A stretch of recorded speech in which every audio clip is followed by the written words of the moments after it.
Today we are going to see about what is Python and its basics. It was created by Guido van Rossum and it was released in 1991. It was named after a BBC comedy series Monty Python Flying Circus. It supports both procedural and object-oriented programming language. That means we can create an variables and functions inside a class, and you can access a class through objects, and it's very easy to understandable, and it's applicable in so many social medias like Twitter, Instagram, YouTube, Facebook, Uber and Pinterest. So many applications are using Pythons, and it's an both scientific and non-scientific programming used in a various purpose, and it's an platform independent programming language, so it's very easy to readable and understandable. That's make easier for programming, and it can use in a very difficult real-time applications also. That's why it's very popular, and it's used and it's installed by www.python.org. You can download it. And how we are going to programming in Python, it's in a two mode, interactive mode and script mode. Interactive mode, it's a simple calculator. We can do only simple calculations. How we are going to do that? It start all program python.cx and IDLE. This window will appear. The prompt symbols, you can see it.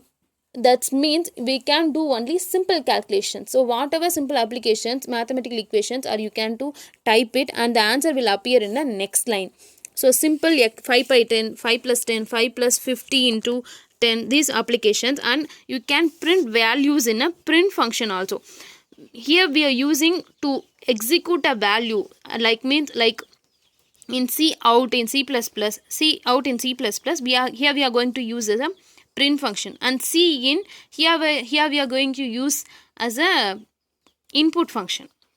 So C print function and print programming language, those double quotes is changed into color as a green. That means it's a string. The next line the values will appear, and x, y, z, these two variables hold the values of 20 and 15, 10 and 20. These values stored in a x and y variable. Variable is nothing but a memory location, stores a value for some time. So print the sum equal to z. So in interactive mode, it can only store for a temporary time. So the print the sum values execute in a next line. But in a script mode, you have to create an empty script. I have to type the entire program and store.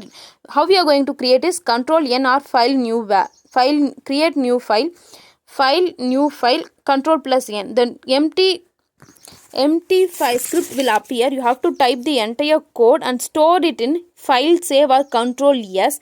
After that, you can able to run the program, and in default it will appear in an extension of .py. So after saving the file, you have to execute run module or press function fy. Here the program is a equal to 100, b equal to 350. Those values are added and stored in a variable c.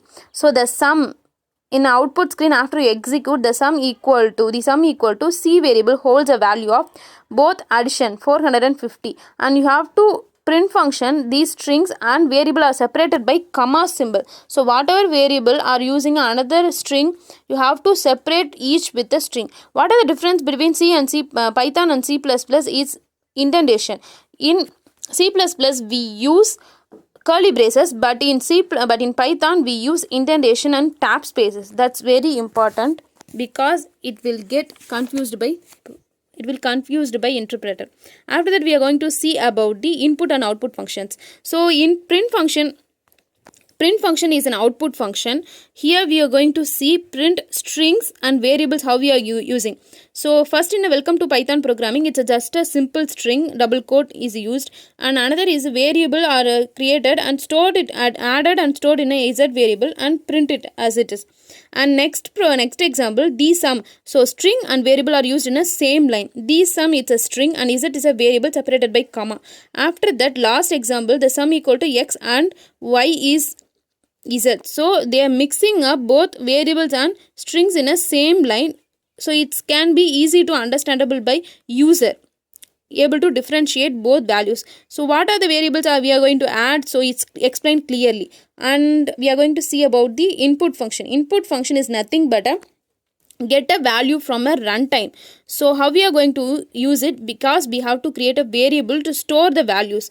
there's a first and two example is use example as a interactive mode, and last example is for a script mode. So city is a variable used to create a get a value from the user stored in a city. So input is a function and enter your city. These lines will help user to understand what we are going to type it in a program. So Madurai I typed and it's stored in a city. Wherever I use a city variable, it will execute the value of Madurai. So that's why we have to clearly explain the input function, what we are going to type. Then only user able to understand very well. And last example 3 is equal to used in a script mode. X equal to integer input and enter number 1. So it is a sequential order.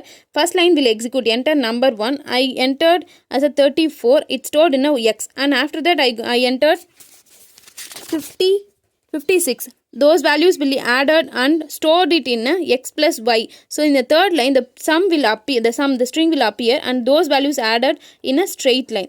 So this Y appears. And after the example 4, it's an before we see it a separate line, we are going to see it in a same line. So X, Y are the same variables. It will respectively allocate the values in a same order. This is a same example. And second line you see capital X equal to small x and capital Y equal to small y. So that those values will arrange accordingly how we in a order. And another topic is a commands in Python. It's nothing but how we, like in a C++, it's easy to understandable by the user. So in a single command, we have to use a single hash symbol. It doesn't matter. If you use in a multi-line, so you have to start in a hash, and whatever the line it's ended, you have to complete it with the hash. And another topic is indentation. Indentation is so important in Python because we don't use curly braces like in C, C++, Java. So we have to separate with the equal spaces. If you in a loop, you have to, if you give a 4 spaces and entered in also in a 4 spaces. That's why it will differentiate what are they in. After that, we are going to talk about the tokens. Tokens are the building blocks of the programs. It has identifiers, keywords, operators, delimiters, and literals. Identifiers is nothing but a it will differentiate the one variable into another variable. These are the rules. It has to be, it does not have to be a Python keyword. It's a case sensitive, and it's started with the digit, alphabet. That's all. That's how the examples like sum, total, marks, register number.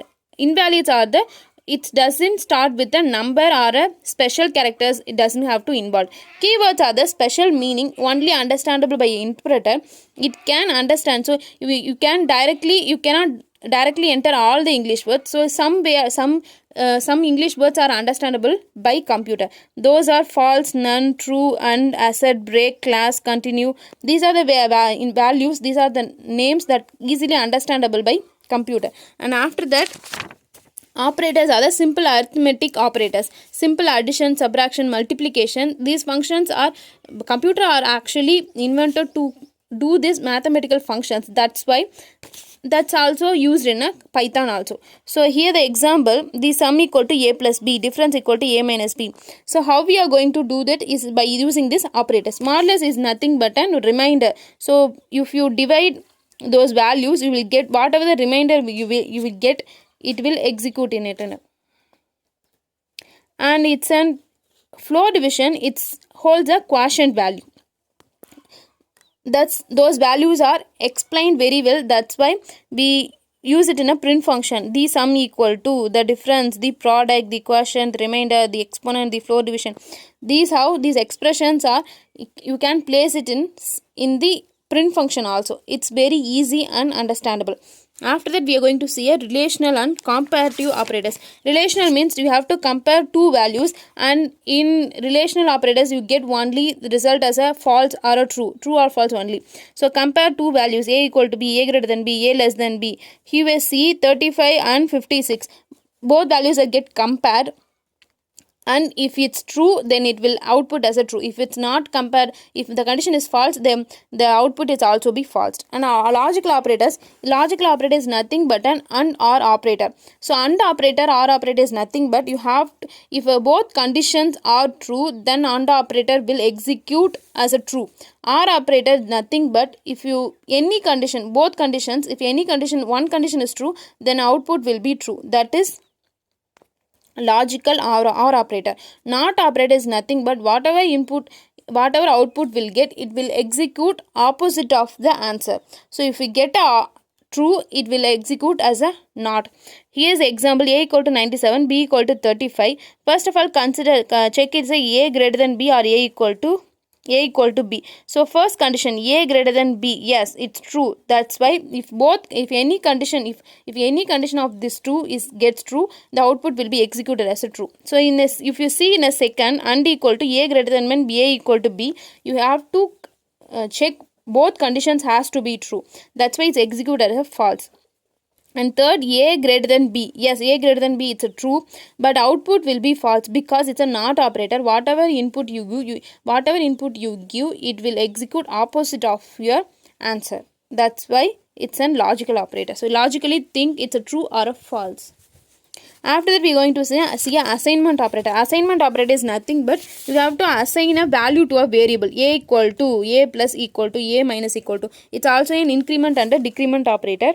And modulus, exponent, and floor division. These are the simple examples of this assignment operators. Here's the example: x plus equal to 20. That means you have already x value as a 10 and you are going to add as a 20, extra 20. X plus, that means x equal to x plus 20. So that's why it's add every variable and execute it. And x minus equal to x minus equal to x minus equal to 5. That means x equal to x minus 5. Those values will be altered as it is. After that, conditional operator. Conditional operator is nothing but a ternary operator. It's like an if else. So we compare both values. If condition is true, that will execute the first variable. If condition is false, that will execute a second variable. Here is an example: minimum equal to 50 if 49 less than 50 else 70. That means 50 will appear when condition is true. If condition is false, then answer will be 70. Example: 49 greater than 50. 49 less than 50. Yes, this condition is true, so first value of 50 will appear.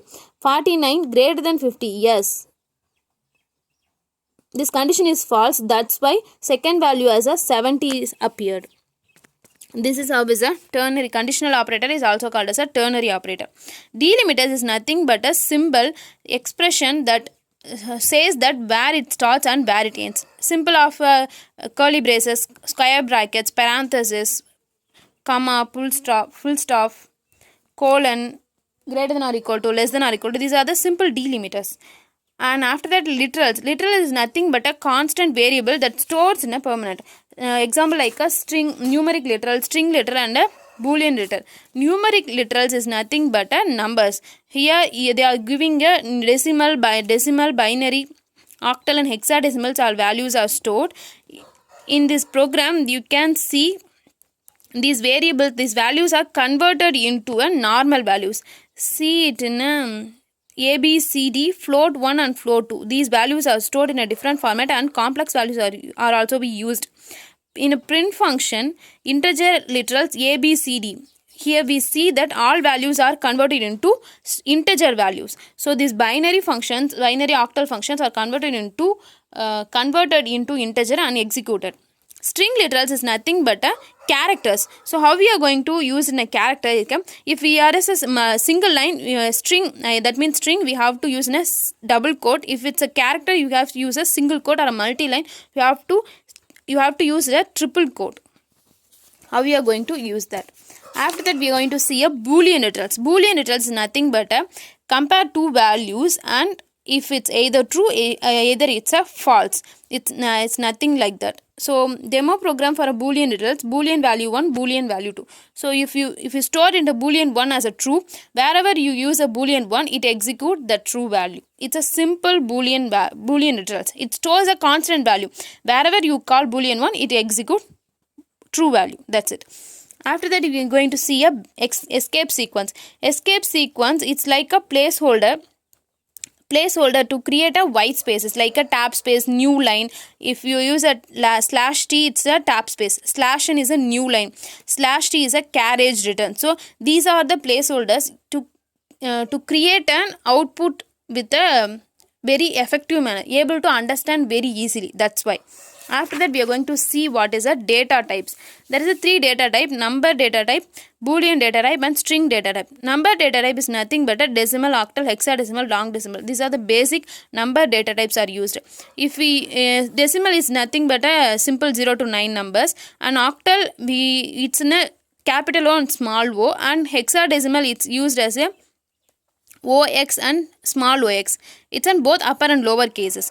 If you in numeric data type is also is a floating and exponent data also. Floating is nothing but a point values, and exponent is capital and small e. Boolean, in a boolean there is only two values like a true or false. Boolean 1 carries true or false. Whatever you give, whatever variable you call, that will execute. String data type is nothing but a values that entire line stored in a double quote is a string data type. If it's a single character, you use a single quote. Entire line it's called as a double quote, or a multiple line if you use a triple quote. That's it. So far we seen what is Python and what are the input and output functions and what are the data types also. So next class we see what are the next things we can able to revise as soon as possible.